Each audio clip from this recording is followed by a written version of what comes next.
Սուրբ Տիրամոր վերափոխման տոնի հաջորդ օրն է։ Հայ առաքելական Սուրբ եկեղեցում ննջեցյալների հիշատակի օր է։ Բոլոր եկեղեցիներում մատուցվում է Սուրբ Պատարագ, որի ընթացքում եկեղեցականները եւ հավատացյալները աղոթում են ննջեցյալների հոգիների հանգստության համար։ Պատարագի ավարտին կատարվում է հոգեհանգստյան կարգ, խնկարկումով եւ աղոթքով հիշատակվում են բոլոր հանգուցյալները։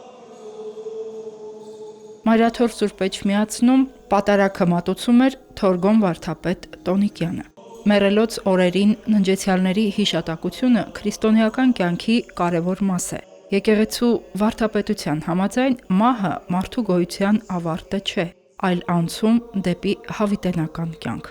Հայ եկեղեցու օրացույցում սահմանված են մեռելոցի հատուկ օրեր, որոնք հաջորդում են տերունական եւ եկեղեցական մեծ տոներին, որպեսզի տոնական օրերին հավատացյալները ոչ միայն ուրախությամբ մասնակցեն Սուրբ Պատարագին, այլև հաջորդ օրը խնկարկեն ննջեցյալների հիշատակը եւ բարեխոսություն խնդրեն նաեւ նրանց հոգիների հանգստության համար։ Այս կերպ եկեղեցին միավորում է ապրողներին եւ ննջեցյալներին աղոթքով, հիշատակությամբ եւ քրիստոնեական հավատքով։ Հերմինե Հակոբյան, Վրամ Խանամիրյան, Եկեղեցական կյանք։